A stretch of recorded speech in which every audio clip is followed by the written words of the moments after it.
របៀបទិញទំនិញ$1ដើម្បីទិញសន្លឹកឆ្នោតសងសំណាងទំនិញតម្លៃ$1សូមចូលទៅកាន់ website shopandluck.com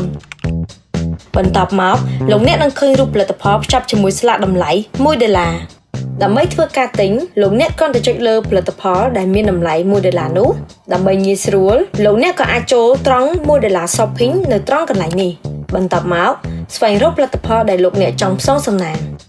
សូមបញ្ជាក់ការផ្សងសំណាងជាមួយទំនិញ$1គឺត្រូវរងចាំរហូតសន្លឹកឆ្នោតលក់អស់ទើបអាចរកអ្នកឈ្នះឃើញរាល់ផលិតផលនីមួយៗអ្នកនឹងឃើញចំនួនសន្លឹកឆ្នោតដែលនៅសល់ត្រង់នេះឧទាហរណ៍ខ្ញុំចង់ចូលរួមទិញទូទឹកកកនេះបន្តមកទៀតសូមចុចពាក្យ Join Now ត្រង់កន្លែងនេះសូមកំណត់ចំនួនសន្លឹកឆ្នោតដែលចង់ទិញបើលោកអ្នកចង់ទិញសន្លឹកឆ្នោតបន្ថែមសូមចុចត្រង់កន្លែងសញ្ញាបូកបន្ទាប់មកសូមចុចពាក្យ Pay សូមពិនិត្យផ្ទៀងផ្ទាត់ការទិញរបស់អ្នកម្ដងទៀតបន្ទាប់មកចុចពាក្យ Pay ជាការស្រេចដើម្បីចូលមើលទំនិញដែលអ្នកបានទិញសូមចូលត្រង់កន្លែង Record ដើម្បីមើលលេខផ្សងសំណាងរបស់អ្នកសូមចុចត្រង់កន្លែង View Number រួចហើយចុច View Number ម្ដងទៀតអ្នកនឹងឃើញលេខផ្សងសំណាងត្រង់នេះ